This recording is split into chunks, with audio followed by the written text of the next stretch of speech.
Tombokilasy tompoko vavy fa tafaraka aminao amin'ny takarivan'ny asabotsy mahafinaritra ity manasanao ihany koa anjoetra farany fampalalam-baovao ito amin'ny fahitalavitra ma TV sabotsy ny andro tsy adino ny mitondra ny sehatra sosialy amintsika eo ihany koa ny fanohan-kevitra samihafa mahakasika ny anatanterahana ilay fifidianana be ny tanàna na ny fifidianana communal no ahafantarantsika azy ny tontolon'ny fampianarana ary ihany koa ny sehatra ny tsy fandriampahalemana nazahoakina akony ary dia hoentina aminao izany amin'ity androandroany ity trangam-piarahamonina tena koron-drano andrefana teny aloha no hoentina misantatra ny fampalalam-baovao tena koron-drano andrefana no nisy reny mpianakaviana iray no tondron'ny mpiarahamonina azy ho nivarotra ny zanany hitranga izay azo ambara ho mampalahelo ihany izy ity araka izao fanadihadiana hoentin'ny vola ravavy sy mamirasoana izao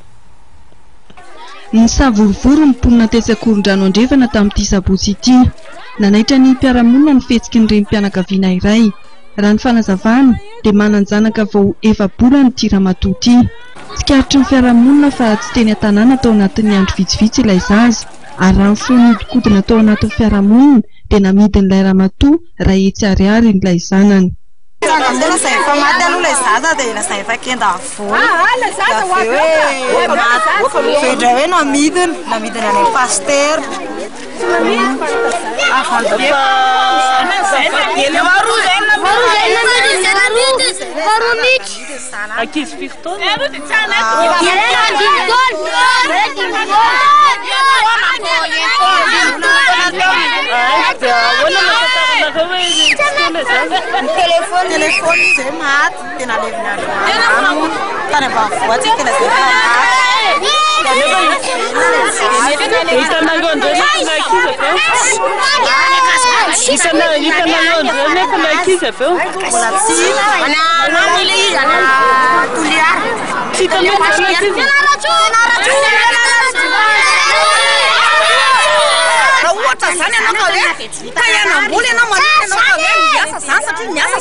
mety ny mpiarahamonina eo anivon'ny postry ny polisy ilay reny mpianakaviana ary natao fanadihadiana